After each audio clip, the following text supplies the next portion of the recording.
చెప్తాను ఒకటి, బీసీలు ప్రతి గ్రామంలోనూ బీసీలని రెచ్చగొడతా ఉన్నారు వాళ్ళు.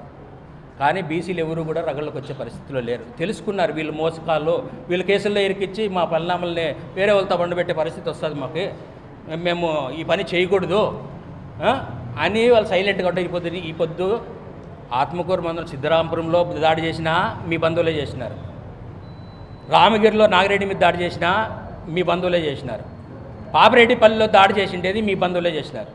అంటే బీసీలు ఎస్సీ ఎస్టీలు మీ మీద ఎవరు కూడా వేరే వాళ్ళ మీద దాడి చేసే పరిస్థితి లేదు. ప్రశాంతంగా బతకాలనుకున్నారు, ప్రశాంతంగా జీవించాలనుకున్నారు, నువ్వే ఫ్యాక్షన్ రెచ్చగొట్టేటట్లా చేస్తున్నావు. అలాగే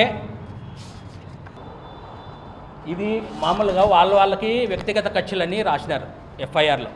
వ్యక్తిగత కక్షలు ఏం వ్యక్తిగత కక్షలు ఉన్నాయి వాళ్ళకి? ఏ వ్యక్తిగత కక్షలు లేవు.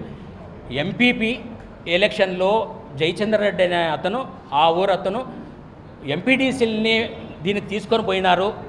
మోటివ్ అదే, హత్యకు మోటివ్ ఎంపీటీసీలు తీసుకుపోయితే ఎంపీటీసీలు తీసుకుపోయిననే ఉద్దేశంతో వీళ్ళు పోయి జయచంద్రారెడ్డినంత గొడవ చేసినందుకు, గొడవ చేస్తే ఆ గొడవకి వీళ్ళు ఇడిపించకపోయినారు. లింగమయ్య మిగతా ఊర్లో కొంతమంది ఇడిపించకపోతే అదే విషయమే కచ్చ పెట్టుకొని ఆ పిల్లోడు ఊరికి పోయేటప్పుడు ఆ పిల్లోడిని రాళ్లతో వేసి మీరు ఆ వాళ్ళని చంపినారు.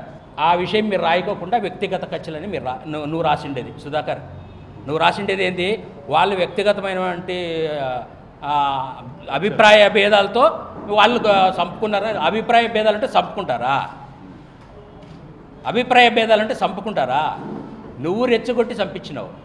నీ అంత వాళ్ళకి ఎందుకు అంత ధైర్యం వచ్చిందంటే మా పిన్నమ్మ ఉంది, మా అక్క ఉంది, మా అత్త ఉంది అని వాళ్ళు ధైర్యంగా చంపినారు.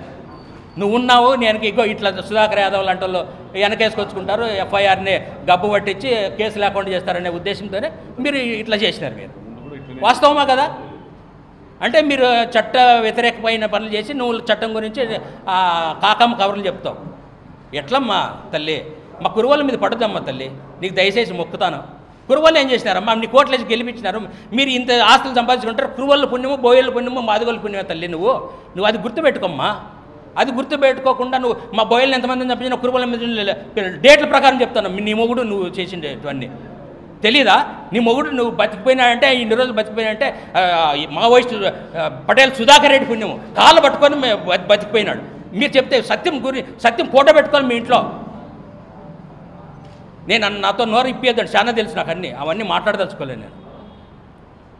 మా గురువు లింగమయ్యకి న్యాయం చేయకపోతే చట్టపరంగానే, చట్టబద్ధంగానే కోర్టులో పోరాడి శిక్ష ఇచ్చే వరకు వదిలిపెట్టాం.